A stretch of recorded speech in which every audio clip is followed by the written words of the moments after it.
할렐루야. 2022년 5월 1일 주일입니다. 오늘 우리가 다 모여서 드리는 대면 예배를 드려야 함에도 여러 사정상 우리가 온라인 예배로 드리게 되었습니다.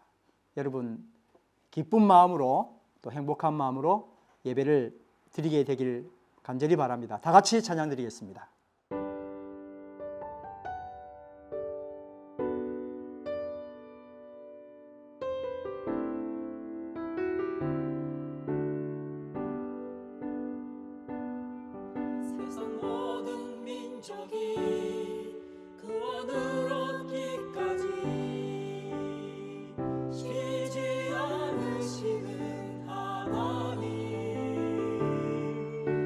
심장 가지고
하늘의 문을 여소서. 이곳을 주목하소서. 주를 향한 노래가 꺼지지 않으니 하늘을 열고 보소서. 이곳에 임재하소서. 주님을 기다립니다. 기도의 향기가 하늘에 닿으니 주여 임재하여 주소서. 이곳에 오셔서 이곳에 오셔서 이곳에 앉으소서. 이곳에서 드리는 예배를 받으소서. 주님의 이름이 주님의 이름만이 오직 주의 이름만 이곳에 있으니 이곳에 오셔서 이곳에 오셔서 이곳에 앉으소서. 이곳에서 드리는 예배를 받으소서. 주님의 이름이 주님의 이름만이 오직 주의 이름만 오직 주의 이름만 오직 주의 이름만 오직 주의 이름만 오직 주의 이름만 이곳에 있습니다.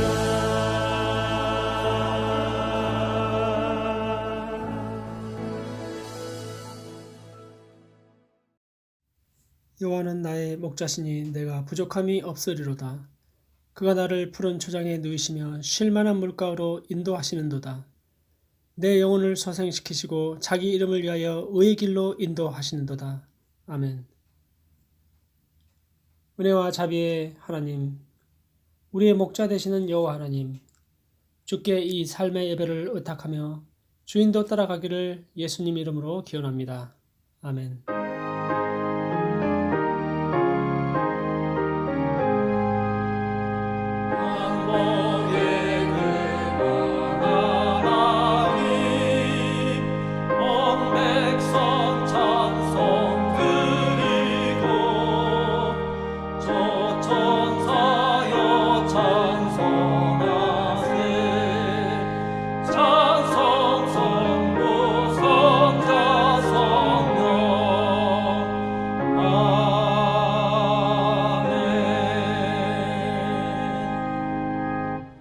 여호와께 감사하고 그의 이름을 불러 아뢰며 그가 하는 일을 만민 중에 알게 할지어다.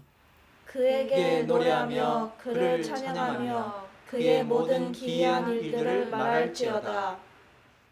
그의 거룩한 이름을 자랑하라. 여호와를 구하는 자들은 마음이 즐거울지로다. 여호와와 그의 능력을 구할지어다. 그의 얼굴을 항상 구할지어다. 그의 종 아브라함의 후손 곧 택하신 야곱의 자손 너희는 그가 행하신 기적과 그의 이적과 그의 입의 판단을 기억할지어다.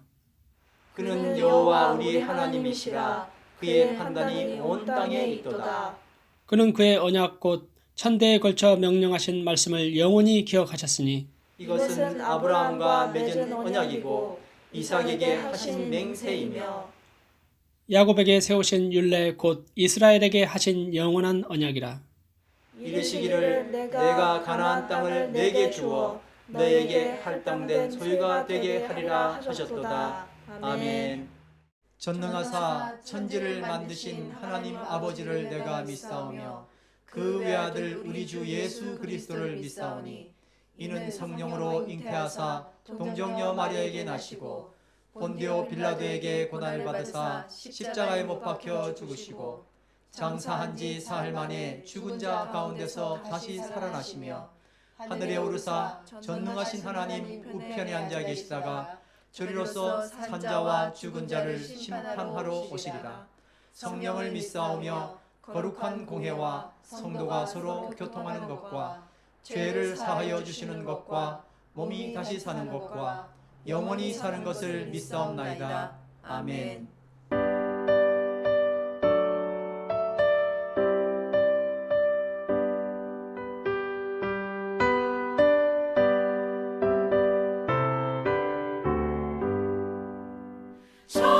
전능왕 오셔서 주 이름 찬송케 하옵소서. 영광과 권능의 성부여 오셔서 우리를 다스려 주옵소서. 감생한 성자여 오셔서 기도를 들으소서. 택하신 백성들 복 내려 주시고 거룩한 마음을 주옵소서.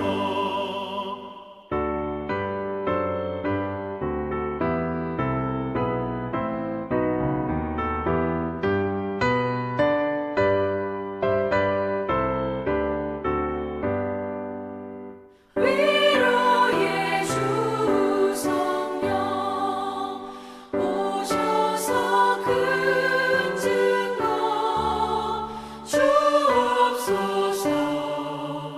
전능한 주시여 각 사람 맘에서 떠나지 마시고 계십소서. 성삼 일체께 한없는 찬송을 드립니다. 존귀한 주님을 영광 중배하고 영원히 모시게 하옵소서.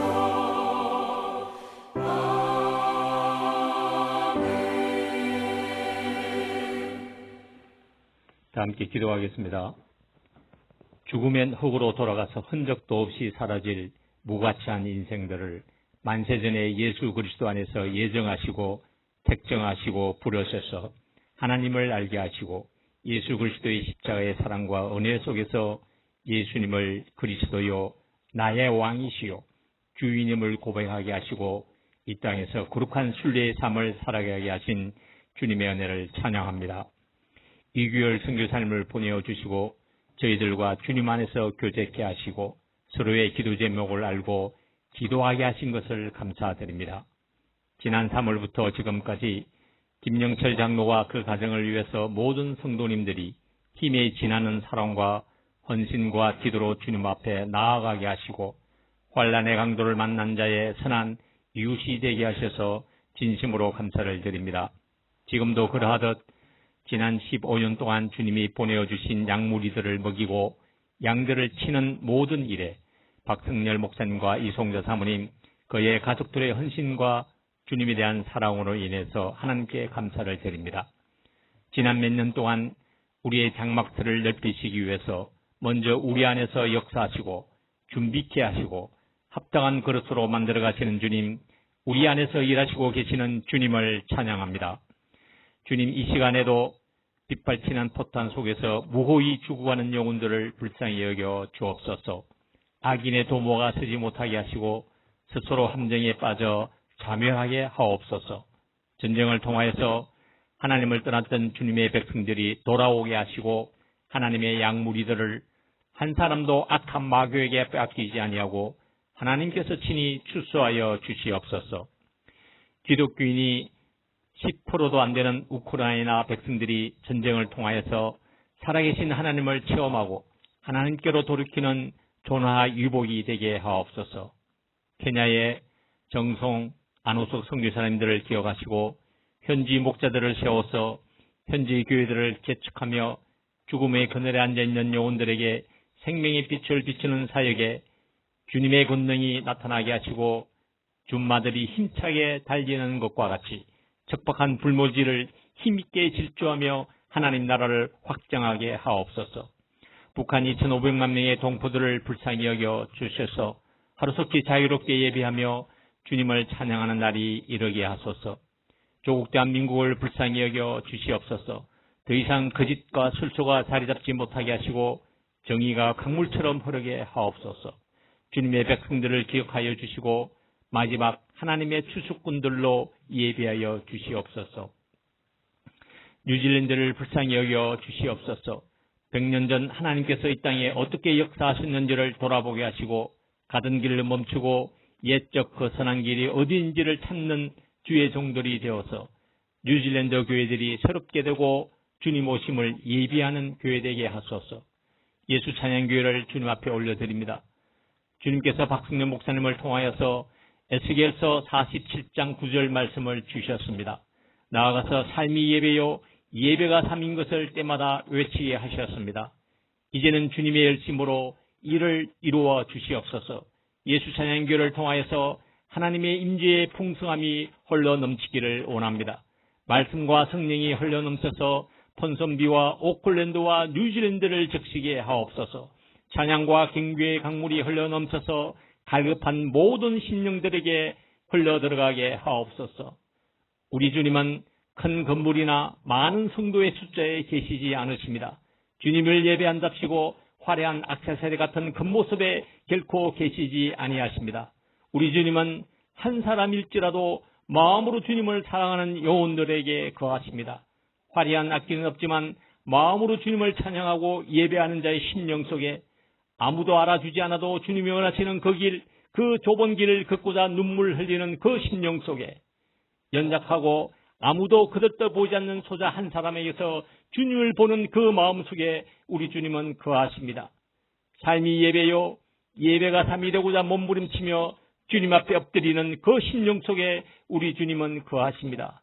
주여, 우리 한 사람 한 사람들을 낮추어서 주님의 영광의 빛을 발하는 통로가 되게 하소서. 지난 주여 예수 찬양교회를 중복하여 주시옵소서.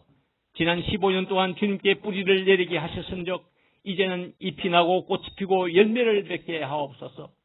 하나님이 살아계심을 목도하는 교회, 하나님의 능력이 나타나는 교회, 주위의 모든 교회들의 모본이 되는 교회, 이 시대 교회들이 나아갈 방향을 제시하는 교회, 모든 사람들에게도 칭찬과 인정을 받는 교회 되게 하소서. 악한 마귀가 한 길로 왔다가 7길로 쫓겨가는 교회 되게 하소서. 박승렬 목사님께 학자의 귀를 허락하여 주시고 목사님의 심령과 입에 하나님의 말씀을 때마다 허락하여 주시옵소서. 결코 지치거나 쉬어하지 않게 하시고 청년의 강건함 갖게 하소서. 이성자 사모님과 나은 자매님, 수지 자매님들을 건강하게 하시고 더 건강하신 모습으로 일상을 회복하게 하옵소서. 이규열 선교사님께도 더 강한 항체가 생겨서 완전히 회복하고 쉼을 얻게 하소서. 청년들이 소수민적인 꿈에서 벗어나 하나님이 주시는 비전으로 불타게 하옵소서. 6월에 있을 미드윈터 크리스마스 콘서트를 축복하여 주셔서 세계의 교회가 더욱 아름답게 연합하게 하시고 주님의 말씀을 이루어드리는 콘서트가 되게 하소서. 이를 섬길 우리 성도님들의 자원하는 심령들을 축복하여 주시고 섬기시는 모든 수고와 헌신과 기도가 주님이 험양하실 수 있는 아름다운 환기가 되게 하소서. 잠시 출타 중인 고성일 장로님, 김봉희 권사님, 티나조 집사님, 김순희 집사님, 현지 지우 자매님, 그리고 함께 온라인으로 예배드리는 성도님들 한 분 한 분들을 기억하시고 친히 함께하여 주시옵소서. 이 시간 주님이 찾으시는 한 사람의 예배자로 서기를 원합니다. 성령님께서 저희들의 마음을 만져 주시옵소서.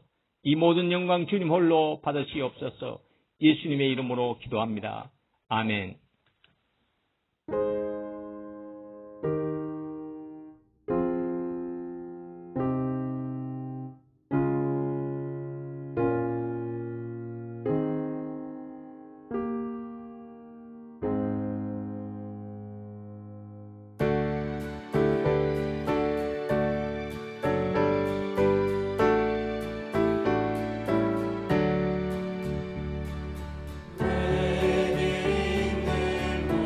내리는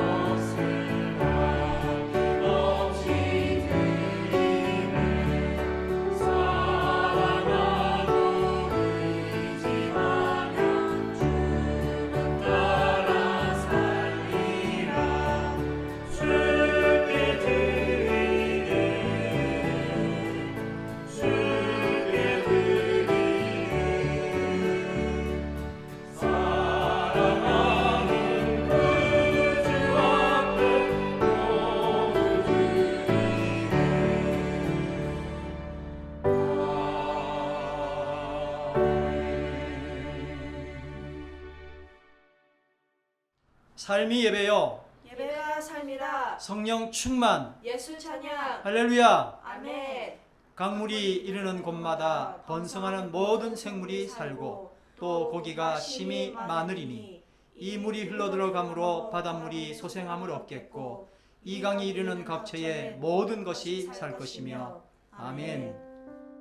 여러분들을 환영합니다. 하나님의 사랑이 모두에게 함께 하시기를 기도합니다.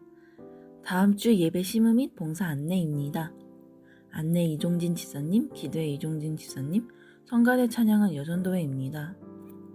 4월 13일 밤 11시 59분부터 뉴질랜드 전체가 오렌지 단계로 이동했습니다. 오렌지 단계에서는 실내와 야외 모두 인원 제한이 없으며 대중을 대면하는 봉사자는 마스크를 착용해야 합니다. 청중 또는 다른 참석자부로부터 2m 떨어져 있는 진행자 및 예배를 인도하는 사람 등 공식 석상의 연설자는 마스크 착용 의무에서 제외됩니다. 나같이 찬양하는 동안에는 마스크를 착용해야 합니다. 마스크 착용이 요구되는 공간에서 취식 중에는 마스크를 벗을 수 있습니다. 오늘 예배는 코로나 감염증 관련 교회 내부 사정으로 온라인으로 드리게 되었습니다. 오렌지 단계부터 애찬이 있겠습니다. 매주 커뮤니티 팬트리 사역에 여러분들의 사랑의 협력을 부탁드립니다. 5월 10일 화요일부터 카톡 모임이 시작됩니다. 시간은 매주 화요일 오전 11시 30분부터 12시 30분까지입니다. 5월 18일 수요일에 수요 동행 만나가 있겠습니다. 매주 목요일 오후 7시에 목요 온라인 예배가 있겠습니다. 5월 6월간 대신방을 계획하고 있습니다. 정진영 전도사님께 신청해 주시면 감사하겠습니다. 15주년 감사 기념 음악회가 6월 25일 토요일 7시 펀슨비 베프티스트 철치에서 오 세인스 앵글리칸 철치 건축 돕기 목적으로 있겠습니다. 다섯째 주일이 있는 달은 포틀락을 나누고 이후에 간증 집회를 가질 예정입니다. 간증하실 분 신청 바랍니다. 5월 29일, 7월 31일, 10월 30일입니다. 최근 성도 동정이 현지 자매 한국 방문, 최경호 유지 한국 방문, 서광현 박테레사 이사입니다. 김예찬 한국, 김은혜 한국, 박은별 영국, 이치우 한국, 윤덕현 안찬선 한국, 장문영 한국, 최성산 호주, 티나조 한국, 현지 한국. 이분들을 위해 합심기도 부탁드립니다. 김영철 장로님과 빠른 회복과 병미 문제 해결, 그리고 신미경 황철재 집사 부인님의 빠른 케어를 위하여 특별기도 부탁드립니다. 감사합니다. 기도드리겠습니다. 주님께 올려드립니다.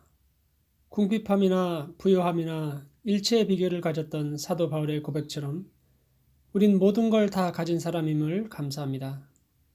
신앙의 고백을 드립니다. 마음의 중심이 주님의 교회와 하나님 나라에 늘 있게 도와주시옵소서. 예수님 이름으로 기도드립니다. 아멘. 하와는 또 가인의 아우 아벨을 낳았다. 아벨은 양을 치는 목자가 되고 가인은 밭을 가는 농부가 되었다. 세월이 지난 뒤에 가인은 땅에서 거둔 곡식을 주님께 제물로 바치고 아벨은 양떼 가운데서 맛배의 기름기를 바쳤다. 주님께서 아벨과 그가 바친 제물은 반기셨으나 가인과 그가 바친 제물은 반기지 않으셨다. 그래서 가인은 몹시 화가 나서 얼굴빛이 달라졌다. 주님께서 가인에게 말씀하셨다. 어찌하여 내가 화를 냈느냐? 얼굴빛이 달라지는 까닭이 무엇이냐? 내가 올바른 일을 하였다면 어찌하여 얼굴빛이 달라지느냐? 내가 올바르지 못한 일을 하였으니 죄가 너의 문에 도사리고 앉아서 너를 지배하려고 한다. 너는 그 죄를 잘 다스려야 한다. 가인이 아우 아벨에게 말하였다. 우리 들로 나가자. 그들이 들에 있을 때 가인이 그의 아우 아벨을 쳐 죽였다. 주님께서 가인에게 물으셨다. 너의 아우 아벨이 어디 있느냐? 그가 대답하였다. 모릅니다. 제가 아우를 지키는 사람입니까? 주님께서 말씀하셨다. 내가 무슨 일을 저질렀느냐? 너의 아우의 피가 땅에서 나에게 울부짖는다. 이제 내가 땅에서 저주를 받을 것이다. 땅이 그 입을 벌려서 너의 아우의 피를 너의 손에서 받아 마셨다. 내가 밭을 갈아도 땅이 이제는 너에게 효력을 더 나타내지 않을 것이다. 너는 이 땅 위에서 쉬지도 못하고 떠돌아다니게 될 것이다. 아멘.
할렐루야! 여러분 반갑습니다.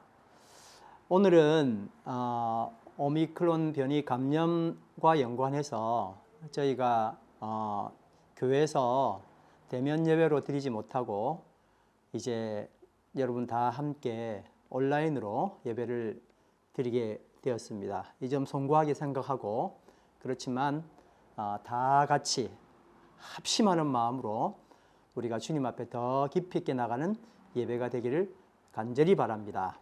아멘. 오늘 말씀의 제목은 가인 아벨 아시죠? 그 가인은 왜 안색이 변했나 하는 제목을 가지고 여러분과 함께 말씀을 나누겠습니다. 여러분 제가 질문을 좀 하겠습니다. 하나님의 뜻을 이루는 삶이 어려울까요?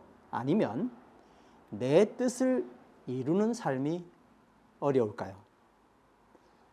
여러분 조금만 생각해 보시면 아마도 하나님의 뜻을 이루는 삶이 더 어렵다 그렇게 다 대답하실 겁니다. 그런데 좀 더 깊이 생각을 해보면 내 뜻을 이루는 삶이 과연 쉬운지, 더구나 크리스찬이라면은 정말 나는 내 뜻을 이루고 살았는지 반문을 해본다면은 자신 있게 예라고 대답하실 분이 얼마나 계실지 모르겠습니다. 답은 너무 뻔하죠. 그런데 계속 내 뜻을 이루겠다는 저 자신을 포함한 우리 크리스찬들의 삶의 이유가 궁금해집니다. 그래서 오늘 이 말씀을 함께 나누게 된 것입니다. 여러분, 인류의 조상 아담과 하와가 낳은 아들이죠. 가인. 이 가인의 꿈은 도대체 무엇이었을까요? 생각해 보니까 그닥 별나지도 않았던 것 같습니다. 내 뜻을 마음껏 펼칠 수 있는 세상을 만드는 것. 그게 아마 가인의 어쩌면 소박한 꿈이었을 겁니다. 왜 그렇게 생각하는지 나름 짐작을 해볼 수 있는 게 뭐냐면 유목보다는 농업을 택한 이유 때문에 그렇습니다. 시골보다는 도시의 삶을 동경했죠. 그리고 유랑 생활하는 것보다는 정착하는 것. 이게 우리의 꿈을 펼치는 데 좀 더 도움이 되지 않겠습니까? 뭐 반대로 생각할 수도 있습니다만은 이제 이렇게 우리 보편적으로 생각하는 도시 생활 그리고 정착하는 생활이 내 꿈을 이루는 데 많은 도움을 주더라는 거죠. 이것은 가인의 꿈만이 아니고 우리들의 소박한 꿈이기도 합니다. 이렇게 되기 위해서 우리는 하나님께 매일 정성을 다해서 기도드려 왔었죠. 이것이 우리의 삶의 목표였어 라고 만약에 우리가 문득 깨닫는다면 오늘 우리는 그 목표를 바꿔야 될 것 같습니다. 왜냐하면 이 꿈은 매우 심각한 상황으로 우리를 끌고 가기 때문입니다. 면밀히 살펴보면은 우리가 세상을 힘들게 살아가는 이유가 어디 있을까요? 인간관계에서 갈등을 일으키는 그리고 파국의 원인이 되는 것은 무엇 때문이었을까요? 모두 다 바로 이 꿈 때문에 야기된 것입니다. 오늘 우리는 가인의 꿈 이야기로 다 같이 들어갈 겁니다. 여러분 창세기 4장 2절에서 5절 말씀 다 같이 읽어보겠습니다. 시작. 하와는 또 가인의 아우 아벨을 낳았다. 아벨은 양을 치는 목자가 되고 가인은 밭을 가는 농부가 되었다. 세월이 지난 뒤에 가인은 땅에서 거둔 곡식을 주님께 제물로 바치고 아벨은 양떼 가운데서 맛배에 기름기를 바쳤다. 주님께서 아벨과 그의 바친 제물은 반기셨으나 가인과 그가 바친 제물은 반기지 않으셨다. 그래서 가인은 몹시 화가 나서 얼굴빛이 달라졌다. 여러분 이 말씀을 보니까 하나님께서 왜 가인의 예배를 받지 않으시고 아벨의 예배만 받으셨는지 그 이유는 말하지 않습니다. 다만 가인이 하나님께 드린 예배를 받지 않는다고 해서 몹시 화가 나서 얼굴빛이 달라졌다 하는 내용을 통해서 그 이유를 유추할 수는 있습니다. 여러분 한번 예를 들어 보겠습니다. 만약에 제가 인도 선교사님께 존경하는 마음을 가지고 정성을 다한 선물을 드렸다고 가정을 해볼게요. 내 것만 거절한 거예요. 다른 사람들 건 다 받았는데. 자, 그렇게 됐을 때에 나는 어떤 태도를 취할까요? 첫 번째는 내 생각이 너무 짧았네. 선교사님 인도로 다시 가셔야 되는데 내가 이렇게 큰 선물을 드리다니 참 진짜 나는 생각이 왜 이것밖에 안 될까? 어쩌지 미안해서 아마 이럴 겁니다. 선물을 거절당했음에도 미안한 마음이 생긴다면 내 마음에는 선물 받는 분 중심으로 생각하는 마음이 있는 거겠죠. 여러분 동의하시죠? 네. 그러나 반대로 생각할 수 있습니다. 아니 내 정성을 생각해서라도 좀 받아주시지 거참 나를 뭘로 보는 거야? 사람 차별하는 거야? 이런 내 마음이 생길 수도 있잖아요. 근데 여러분 생각해 보십시오. 이렇게 거절을 당했다는 이유로 화가 난다면 그 선물은 상대방이 아니라, 선물을 받는 상대방이 아니라 자기 자신, 선물을 주는 자기 자신을 중심으로 생각하는 마음이 있어서 그랬던 겁니다. 여러분 동의하실 겁니다. 그런데 이 상황이 바로 나에게도 적용이 됩니다. 누군가가 나에게 미사 여구 다 붙여서 값비싼 선물을 주는 거예요. 근데 이게 아부하기 위해서 주는 뇌물이다 이렇게 만약에 여겨지게 되면 그 선물 받기가 그다지 유쾌하지 않을 겁니다. 그런데 그렇게 잘 준비한 선물도 아니고 대충 준비한 별로 신통치 않은 것을 선물이라고 주면은 여러분 기분 어떻겠습니까? 내 기분은 별로 좋지 않겠죠. 근데 거기다가 심지어 내가 이걸 줬으니 다른 대가를 너는 나에게 줘야 돼 하는 그런 마음으로 선물을 준다는 것을 짐작하게 된다면 이제 거절하겠죠. 물론 이런 이야기뿐만 아니라 상황이 안 돼서 선물을 거절할 수도 있습니다. 이제 지금 제가 말씀드린 거는 조금 더 좀 섬세하게 이야기를 해본 거죠. 그런데 여러분, 이런 문제 때문에 이런 거절을 보고 내가 화를 낸다는 것은 그가 화를 낸다는 것은 굉장히 적반하장이죠. 가인 이야기로 다시 한번 돌아가 보겠습니다. 만약에 하나님의 이 거절로 가인에게 미안한 마음이 생겼다면 분명 그의 마음에는 예배를 받으시는 하나님의 만족을 위해서 제물과 제사를 드린 겁니다. 그렇죠? 그럼에도 준비가 미흡했던 것이고 그게 좀 미안한 거죠. 아유, 내가 좀 더 잘해야 되는데 라는 겁니다. 근데 가인은 이 거절 때문에 화가 났어요. 그의 숨겨진 속마음이 드러난 겁니다. 가인은 자신의 만족을 위해서 제사를 드린 겁니다.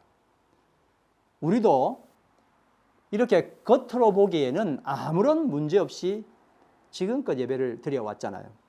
그러나 내 속에 있는 의도가 어떤 방법으로든 드러나게 되면 하나님이 주시는 이 질문에 정직하게 대답을 해야만 합니다.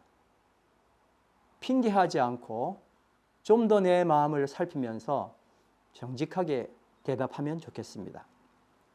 창세기 4장 6절입니다. 다 같이 읽겠습니다. 시작. 주님께서 가인에게 말씀하셨다. 어찌하여 내가 화를 내느냐? 얼굴빛이 달라지는 까닭이 무엇이냐? 여러분, 꼭 가인뿐만 아니고 내 상황에서도 마찬가지인 질문을 우리는 들을 수 있습니다. 어찌하여 내가 화를 내느냐? 얼굴빛이 달라지는 까닭을 어떻게 설명할 수 있느냐? 우리가 주의 일을 하는 중에 화가 나고 내 얼굴빛이 달라지는 경험을 해보았을 겁니다. 이때 나는 분명히 이 질문 앞에 정직하게 내 속을 살펴야 합니다.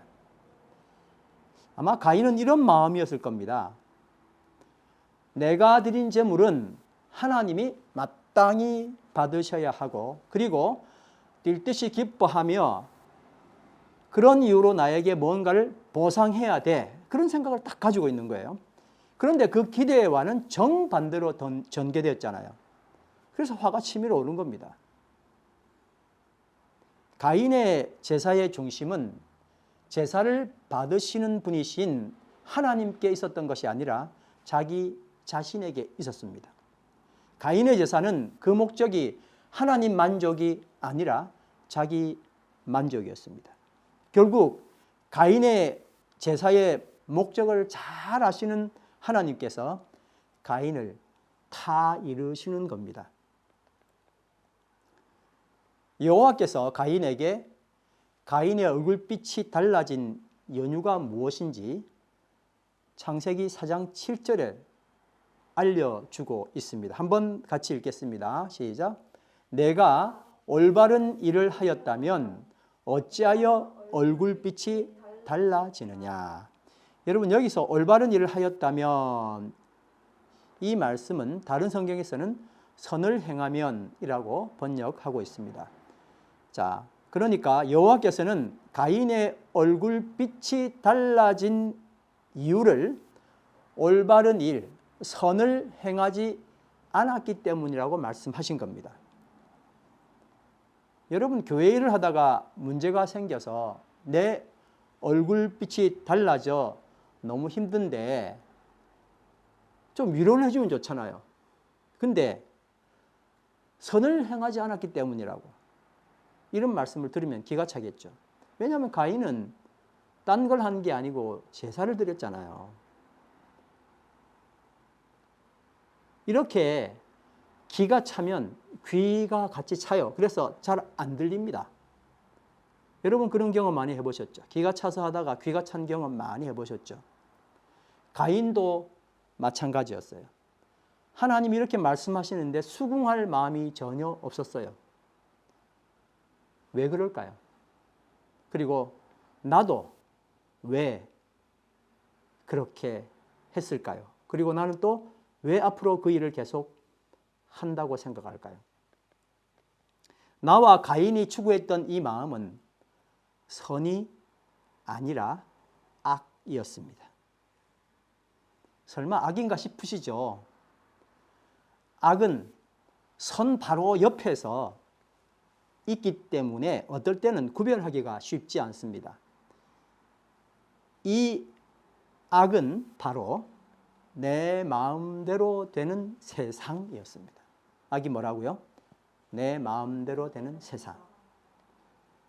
그런데 내 마음대로 되는 세상은 여러분 우리가 지금껏 최고라고 여겨왔던 세상 아닙니까? 선이라고 여겨왔던 세상 아닙니까? 이 세상이야말로 천국이라고 생각하지 않았습니까? 근데 솔직히 이야기하면 내 마음대로 되는 세상은 천국이 아니라 지옥이더라고요. 지금껏 이게 성공한 사람의 모습, 이렇게 되는 사람은 성공한 사람이야 라고 우리는 그렇게 세상을 통해서 받아들여져 왔고 그런 것만 보았죠. 그래서 이것은 사실 선이었습니다. 그러니까 이 말은 너무 충격적인 말입니다. 지금 내가 기도하며 이루려는 꿈이 내 마음대로 되는 세상 아니었습니까? 아마 세상 사람들이 가장 잘 사용하는 내 마음대로 하는 세상 중에 가장 잘 사용하는 도구가 돈일 겁니다. 그래서 우리가 돈에 집착하죠. 돈 있으면 내 마음대로 할 수 있으니까요. 돈 있는 만큼.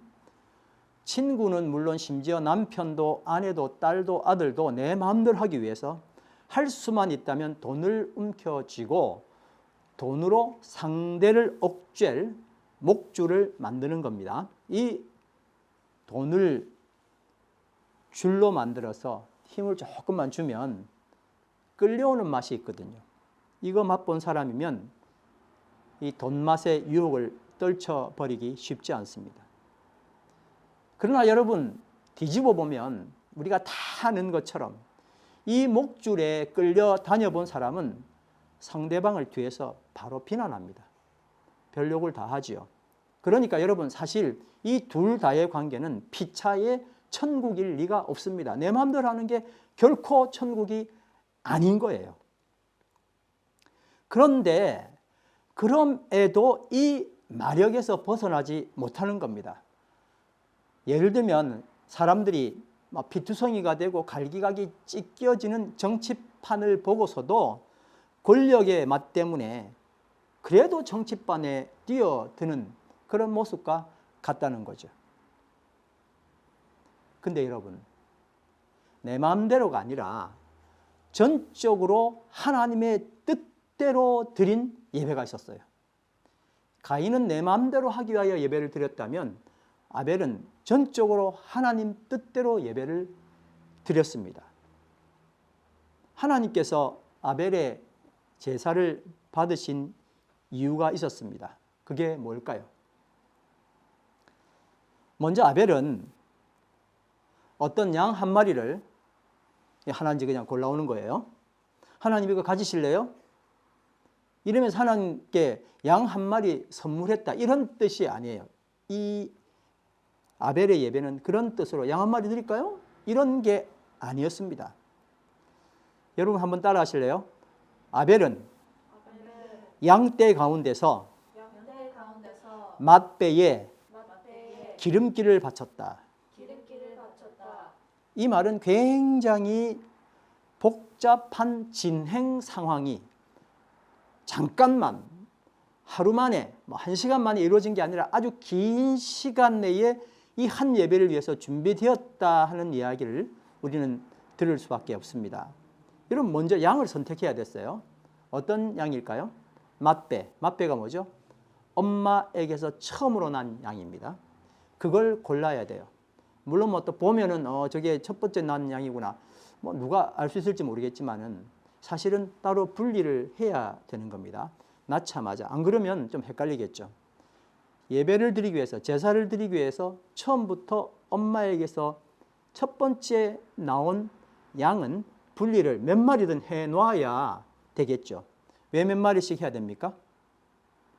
왜냐하면 혹시 그 양이 자라다가 흠이 생기면 또 안 되잖아요. 그러니까 아주 정성스럽게 잘 돌봐줘야 되는 것도 맞지만 그걸 미리 빼놓아야 된다는 것, 적어도 1년 전에 빼놓아야 된다는 것은 아주 중요한 포인트입니다. 그래서 어릴 때부터 이 제사 제물을 위해서 따로 구별되어지고 잘 길러진, 그리고 물론 흠이 없는 1년 된 암양도 아니고 숫양이어야 했습니다. 자, 프로세싱이 굉장히 복잡하고 시간이 많이 가죠. 여러분 이것으로 끝이 아닙니다. 양의 비명 소리를 들으면서도 미안하지만 그 양에게 죄를 뒤집어 씌우고 양을 죽여야 했습니다. 직접 자기 손으로 양을 죽이는 거예요. 그리고 피를 보아야 됐어요. 피를 보고 피를 뿌려내야 됐습니다. 그 다음 그거로 좀 끝나면 그나마 좀 좋겠는데 그거로 끝이 아니고 그 양의 사체에 붙어있는, 살과 붙어있는 기름기들을, 그러니까 뭐 비계라 그러잖아요. 그 기름기들을 전부 다 분리를 해야 되는 거예요. 갈기갈기 찢어 놓아야 되는 겁니다. 양의 사체를 갈기갈기 찢어 놓을 수밖에 없는 것이 바로 기름기였어요. 그 기름기를 제사로 드렸다. 정말 많은 시간을 통해서 이 양의 기름기라고 하는 많은 프로세싱을 통해서 양의 기름기라는 것이 나오게 된 겁니다. 여러분 생각해 보면 이건 정말 사람이 뭘 먹기 위해서 하는 것도 아니고 정말 사람의 의도와는 전혀 관계없는, 정말 사람이 생각할 수 없는 방법의 제사예요. 그렇죠? 이렇게 제사하는 경우가 어디 있습니까? 그냥 하면 되지. 뭐 하나 드리면 되는 거 아니에요? 근데 왜 이런 아주 복잡하고 많은 프로세싱을 거쳐서 하는 제사를 이 아벨은 드렸을까요?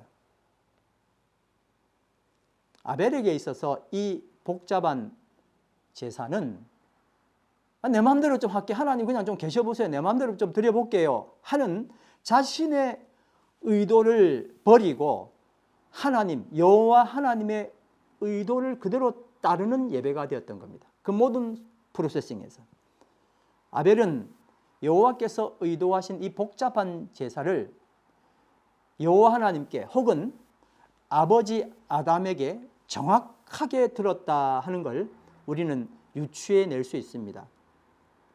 왜냐하면요, 이제 여기 창세기지만 출애굽기, 레위기에 거쳐서 이 제사와, 레위기에 나오는 한 제사와 지금 아벨이 드렸던 제사와 전혀 다르지 않기 때문에 그래요. 그냥 얼떨결에 대충 드렸던 제사가 아니라 같은 맥락을 가지고 드렸다는 거죠. 레위기 7장 1절에서 5절 말씀 같이 한번 읽어볼까요? 시작. 속건 제사를 드리는 규례는 다음과 같다. 속건 제사에 바칠 제물은 가장 거룩한 것이다. 그 제물은 번제물을 잡는 바로 그곳에서 잡아야 하고 제사장은 그 피를 제단 둘레에 뿌려야 한다. 제물에 붙어 있는 기름기는 모두 바쳐야 한다. 자, 이제 구체적으로 그 기름기에 대해서 나옵니다. 기름진 꼬리와 내장 전체를 덮고 있는 기름기와 두 콩팥과 거기에 덮여 있는 허리깨의 기름기와 콩팥을 떼어 낼 때에 함께 떼어난 간을 덮고 있는 껍질을 모두 거두어서 바쳐야 한다. 제사장은 이것들을 제단 위에 올려놓고 주에게 살라 바치는 제사로 바쳐야 한다. 이것이 속건 제사이다. 우리가 나중에 시간이 좀 되면 속건 제사에 대한 이야기를 할 수 있었으면 좋겠습니다. 아무튼 이 제사 방법과 아벨이 드렸던 제사는 너무나 같은 제사였어요. 그러니까 아벨이 기름기를 드렸다. 그 한마디 말로 아주 쉽게 끝나는 이야기가 아니라 지금 레위기에서 이야기했던 방법대로 콩팥에서 떼어내고 꼬리에서 기름기 떼고 다 떼는 거예요. 정말 갈기갈기 찢기는 이런 제사를 드렸던 거예요. 여러분, 아벨의 제사의 목적은 하나님 만족이었습니다. 그리고 이것을 하나님은 선하다 그렇게 말씀하셨습니다. 우리 예배 역시 하나님 만족이어야 합니다. 아멘. 어떤 형태의 예배를 드린다 하더라도 그 중심은 하나님 만족이어야 합니다. 예배는 내 만족이 절대 아닙니다. 뭐 찬양이 왜 저래? 오늘 설교는 왜 저래? 물론 그럴 수 있죠. 이건 우리가 할 수 있는 이야기들 중에 하나지만, 그러나 그게 내 만족이라면 문제가 되는 거예요. 오늘 찬양은 왜 저런 식이야? 왜 교회는 이런 모습이야? 왜 성도들은 저래? 전부 다 나 중심으로 예배를 드리기 위해서 온 사람이면 하나님 만족이 아니라 내 만족이죠. 여러분, 근데 내 만족을 추구하는 순간 우리는 가인의 제사를 드리게 된다는 거예요. 여러분, 뭐 별거 아닌 것 같잖아요. 뭐 가인의 제사 드릴 수 있잖아요. 근데 여러분, 그게 아니에요. 오늘 이 말씀을 보면서 우리는 굉장히 심각하다는 것을 깨달을 수 있습니다. 예배가 가인의 제사가 되는 순간 정말 무서운 결과를 볼 수밖에 없습니다. 파국입니다, 여러분. 창세기 4장 7절 하단 말씀입니다. 같이 읽습니다. 시작. 내가 올바르지 못한 일을 하였으니 죄가 너의 문에 도사리고 앉아서 너를 지배하려고 한다. 너는 그 죄를 잘 다스려야 한다. 여러분, 이 말씀은 가인뿐만 아니라 오늘 우리에게 너무나 중요한 말씀입니다. 여기서 다시 한 번 더 짚지만 올바르지 못한 일이라는 것은 예배에서 자기 만족을 추구하는 것입니다. 우리는 속마음을 밖으로 드러내지 않기 때문에 예배드리는 모습들은 누가 어떤지 아무도 모릅니다. 그러나 자기 자신과 하나님만은 아는 거죠. 예배에서 내 만족을 추구하는 순간 이건 올바르지 못한 일, 다시 말해서 선하지 못하고 악한 일이라는 것을 분명히 말씀하고 있습니다. 만약 우리가 예배에서 자기 만족을 추구하게 된다면 그 순간에 우리는 죄에게 문을 열어주는 게 됩니다. 문이 열리면 나에게 취약한 죄에서부터 줄줄이 들어와서 나를 지배하게 됩니다. 어떤 사람은 어떤 부분에 굉장히 강점이 있지만 약한 부분이 있잖아요. 이 죄는 나에게 가장 내가 유혹 빠지기 쉬운 것으로 먼저 들어와서 다리를 트는 거예요. 그래서 나를 지배하는 겁니다. 그러니까 여러분, 죄를 끌어내는 방법은 뭘까요? 그냥 이제는 안 질 거야 하고 눈 감고 귀 막고 하는 게 아니고 정말 그 전체를 끊어낼 수 있는 방법은 내 만족, 내 마음대로를 포기하고 주님 만족으로 방향을 트는 겁니다. 한번 따라합니다. 내 만족을 포기하고 주님 만족으로 방향을 트는 것이다. 아멘. 그러나 가인은 지금의 연약한 우리처럼 여호와 하나님의 이 타이름, 그러지 말어 라는 그 타이름이 귀에 들어오지 않은 거예요. 이 정도 되면은 사실 가인이 뭐라고 하나님 그런 데 있잖아요. 뭐 한번 항변을 한다든지 핑계를 댄다든지 이렇게 좀 하면 좋은데 그렇게 하지 않습니다. 가인은 하나님 말씀하신 것에 대해서 아무런 멘트가 없습니다. 그리고 이제 가인이 다이렉트로 동생에게 말을 합니다. 자기 생각을 실현해내기 위해서, 내 마음대로 하기 위해서 이제 두 가지 모습이 나죠. 창세기 4장 8절입니다. 시작. 가인이 아우 아벨에게 말하였다. 우리 들로 나가자. 그들이 들에 있을 때에 가인이 그의 아우 아벨을 쳐 죽였다. 주도가 누구에게 했어요? 가인에게 했어요. 우리 들로 나가자. 그리고 동생을 죽였다.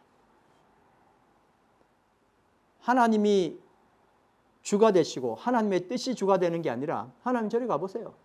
내 마음대로 하겠어요. 라는 그 마음이 여기까지 가는 거예요. 여러분 우리가 이 말씀 너무 자주 접하다 보니까 뭐 그렇게 충격도 안 받고 남 이야기 같을 겁니다. 가인이 동생을 죽였대 세상에 뭐 이 정도죠. 그런데 우리는 어떨까요?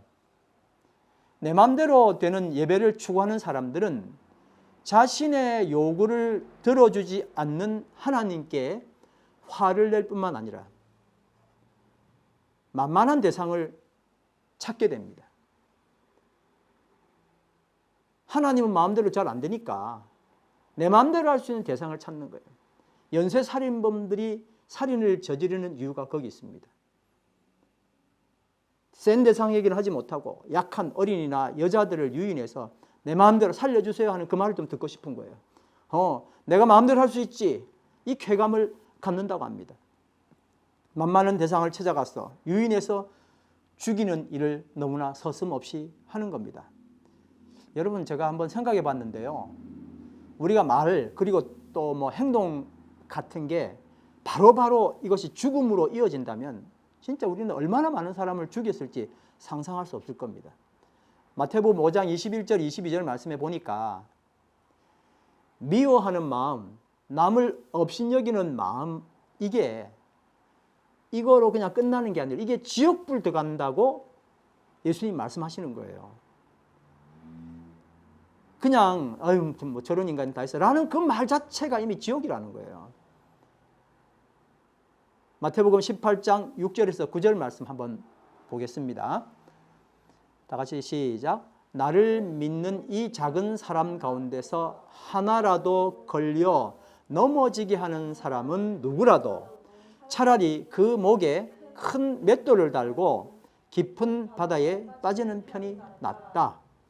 사람을 걸려 넘어지게 하는 일 때문에 세상에는 화가 있다. 걸려 넘어지게 하는 일이 없을 수는 없겠지만 걸려 넘어지게 하는 일을 일으키는 그 사람에게는 화가 있다. 내 손이나 발이 너를 걸려 넘어지게 하거든 그것을 찍어서 내버려라. 내가 두 손과 두 발을 가지고 영원한 불 속에 들어가는 것보다는 차라리 손이나 발 없는 채로 생명에 들어가는 편이 낫다.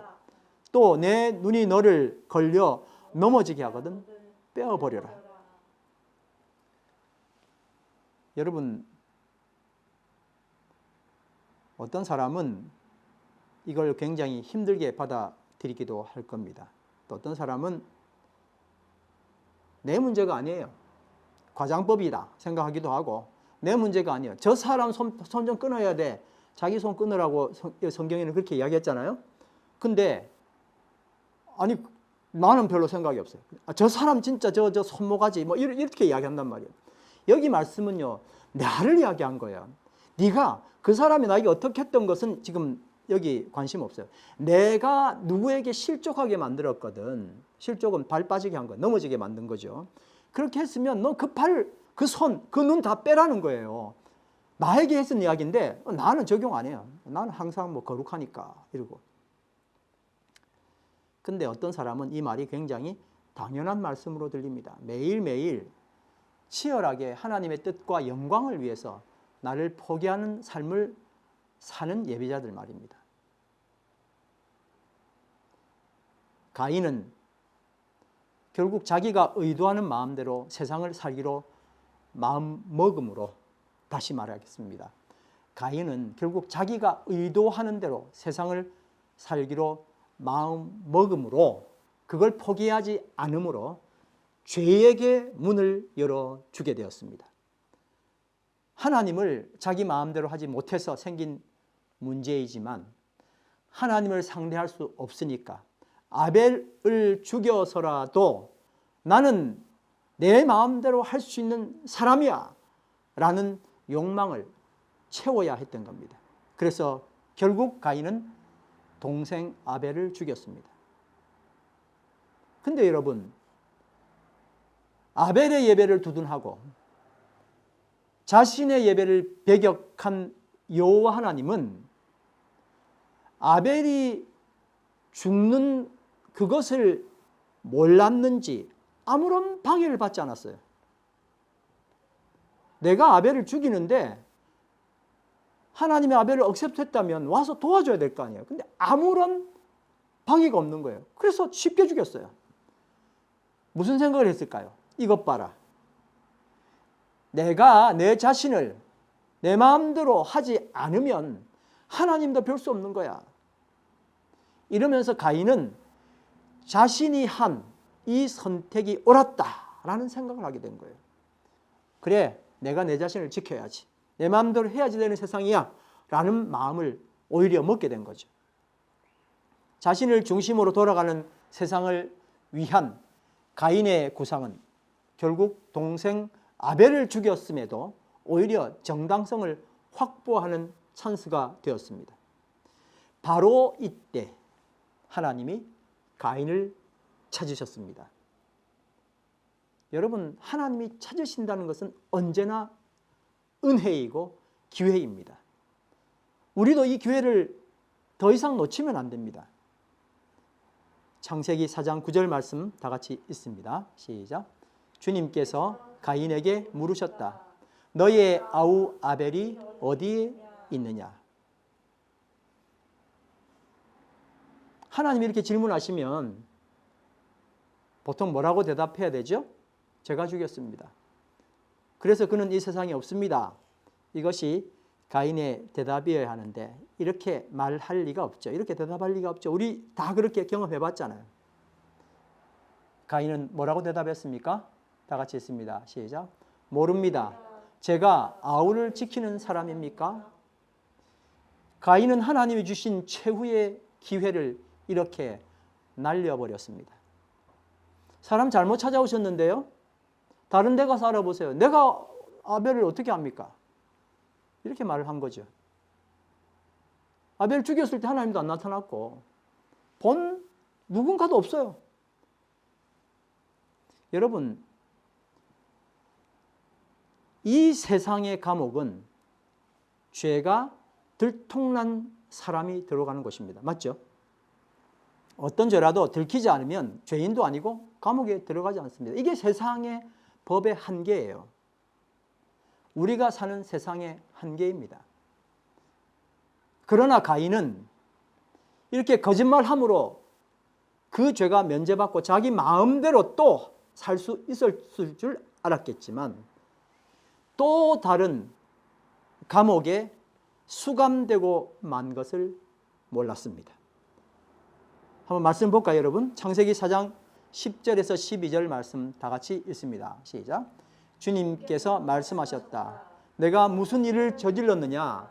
너의 아우의 피가 땅에서 나에게 울부짖는다. 이제 내가 땅에서 저주를 받을 것이다. 땅이 그 입을 벌려서 너의 아우의 피를 너의 손에서 받아 마셨다. 내가 밭을 갈아도 땅이 이제는 너에게 효력을 더 나타내지 않을 것이다. 너는 이 땅 위에서 쉬지도 못하고 돌아다니게 될 것이다.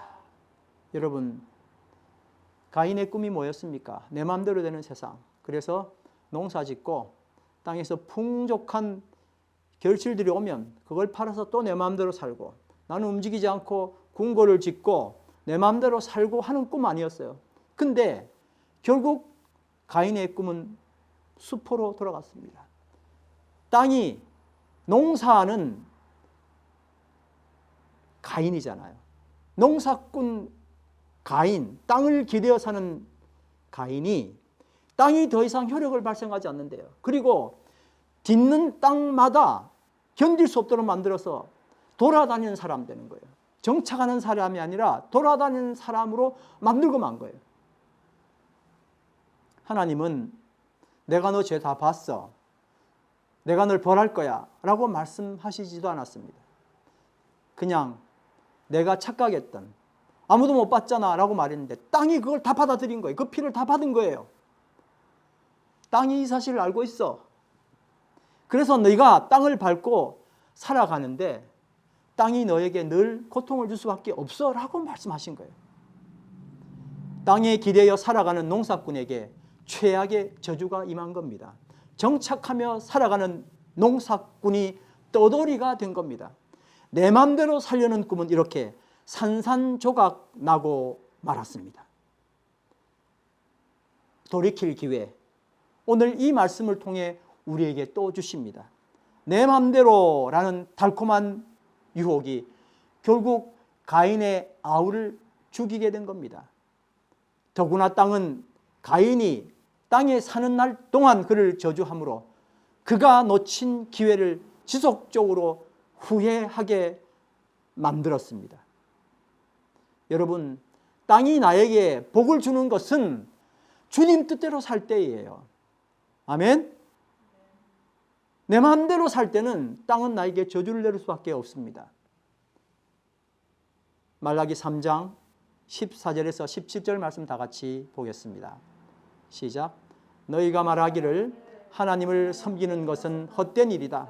그의 명령을 지키고 만군의 주 앞에서 그의 명령을 지키며 죄를 뉘우치고 슬퍼하는 것이 무슨 유익이 있단 말인가? 이제 보니 교만한 자가 오히려 복이 있고 악한 일을 하는 자가 번성하며 하나님을 시험하는 자가 재앙을 면한다 하는구나. 그때에 주님께서는 주님을 경외한 사람들이 서로 주고받는 말을 똑똑히 들으셨다. 그 가운데서도 주님을 경외하며 주님의 이름을 존중하는 사람들을 당신 앞에 있는 비망록에 기록하셨다. 나 만군의 주가 말한다. 내가 지정한 날에 그들은 나의 특별한 소유가 되며 사람이 효도하는 자식을 아끼듯이 내가 그들을 아끼겠다. 할렐루야. 이제 여러분 다 같이 금주의 암송 말씀 읽겠습니다. 창세기 4장 7절입니다. 시작. 내가 올바른 일을 하였다면 어찌하여 얼굴빛이 달라지느냐? 내가 올바르지 못한 일을 하였으니 죄가 너의 문에 도사리고 앉아서 너를 지배하려고 한다. 너는 그 죄를 잘 다스려야 한다. 아멘. 이제 다 같이 일어나셔서 십자가의 길, 순교자의 삶 찬송을 드리겠습니다.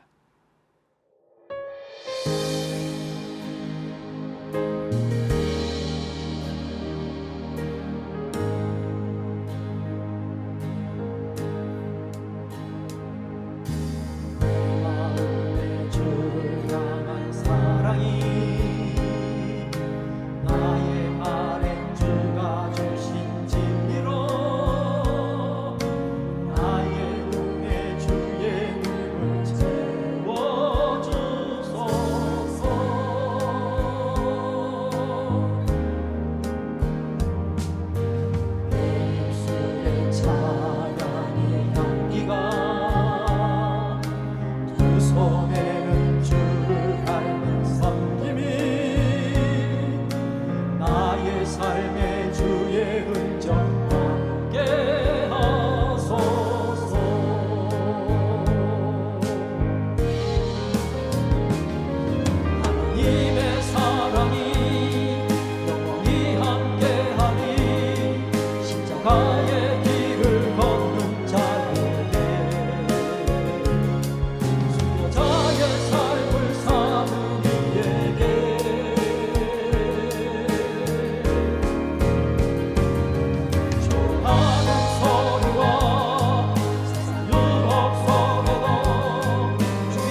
세상은 나를 보고 내 뜻 마음대로 펼치라며 그렇게 살라고 하는데, 이게 하나님의 뜻과 너무나 반대되는 삶인 것을 우리는 고의로 혹은 무지로 외면하면서 버텨왔습니다. 크리스찬의 삶은, 그리고 실질적으로 세상을 돌리는 이 세상의 삶은 하나님의 뜻을 이루는 삶임을 오늘 우리는 말씀을 통해 다시 들으며 숙연해집니다. 주일 설교가 네 마음대로 살라고 좀 해주면 얼마나 신날까 생각하다가도 죽음의 길로 밀어넣는 게 뻔하니까 오늘도 이 설교를 할 수밖에 없습니다. 설교 시간 내내 귀 막고 눈 감고 또 외면하면 다음 주일에도 같은 설교 또 해야 하는데 어쩝니까? 하나님, 당신께서 사람 살리시겠다며 하시는 그 열심에 기대어서 오늘도 이렇게 말씀을 마치게 됩니다. 하나님, 우리를 불쌍히 여겨 주시옵소서. 예수님 이름으로 기도드립니다. 아멘.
여호와는 너에게 복을 주시고 너를 지키시기를 원하며 여호와는 그의 얼굴을 너에게 비추사 은혜 베푸시기를 원하며 여호와는 그 얼굴을 너에게로 향하여 드사 평강 주시기를 원하노라. 아멘.